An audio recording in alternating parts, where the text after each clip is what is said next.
C'est historique. En ce moment se tiennent les premiers procès pour importation de bois illégal. Depuis 2013, il y a un règlement européen qui impose aux entreprises, si elles veulent vendre du bois en Europe et en France, de s'assurer qu'il n'a pas été exploité de manière illégale.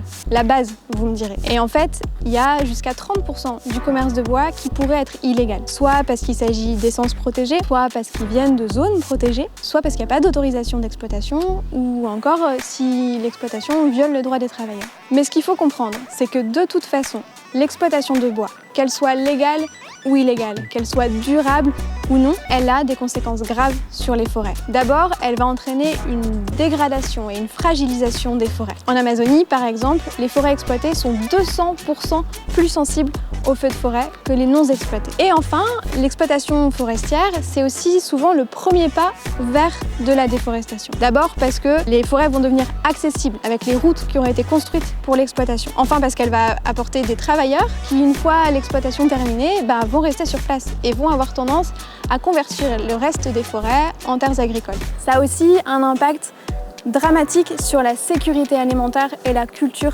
des communautés locales, qui souvent, quand la forêt est exploitée, perdent l'accès à cette forêt et à ses ressources. Et pourtant, ce bois, il continue d'être acheté et il continue d'arriver en France. ISB France, c'est l'entreprise qui est au tribunal aujourd'hui. Vous la connaissez sûrement pas directement, mais en fait, c'est le premier fabricant de bardage français et on retrouve ces produits dans de nombreux magasins de bricolage, comme Leroy Merlin, Point P, Castorama. Elle est au tribunal aujourd'hui parce qu'elle a acheté du bois d'IP. C'est un bois qui est souvent utilisé pour la construction extérieure parce qu'il est très résistant à l'humidité. Et elle l'a acheté dans une région du Brésil, de Pará, qui est particulièrement à risque.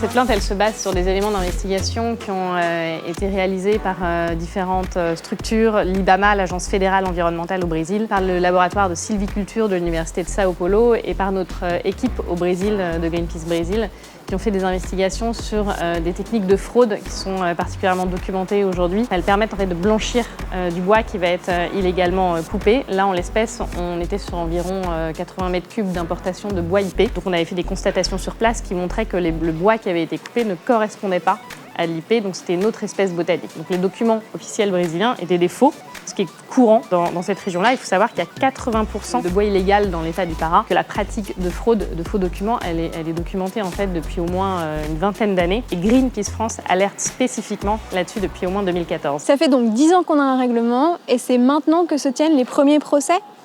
Eh bien oui, en fait, cette loi, jusque-là, elle s'est montrée purement et simplement inefficace. Et ça, même la Commission européenne le dit. Le gros problème, c'est les contrôles. En 10 ans d'application, 98% des entreprises n'ont jamais été contrôlées. Et même quand les autorités ont été alertées sur des chargements à risque, en fait, les contrôles sont tellement minimes qu'elles les ont déclarés conformes. Un autre problème, c'est que les entreprises, plutôt que de faire un vrai travail d'identification de l'origine de leur bois et de leur légalité, souvent se dédouanent en passant par des organismes de certification ou des organismes de contrôle. Le commerce du bois, par exemple, qui est l'organisme qui représente l'ensemble de la filière bois et qui est payé par les entreprises de la filière bois, est accrédité pour réaliser ces contrôles. Et petite cerise sur le gâteau, le commerce du bois a pendant de nombreuses années été présidé par le directeur de ISB France. Vous voyez le problème ? Et enfin, il y a une dernière chose qui est problématique dans ce règlement, c'est que l'autorité qui est chargée de faire respecter ce règlement, c'est le ministère de l'Agriculture, qui est aussi chargé de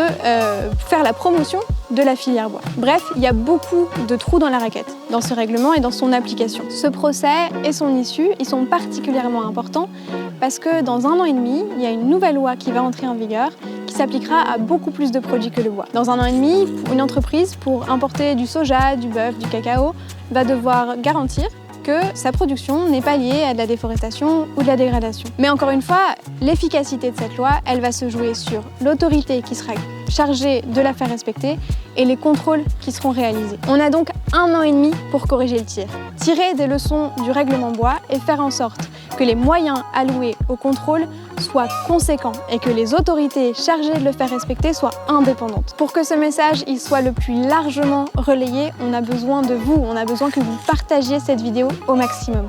Et si vous voulez connaître l'issue de ce procès et la suite pour le règlement européen sur la déforestation, suivez-nous sur les réseaux sociaux, on vous tiendra au courant de tout ça.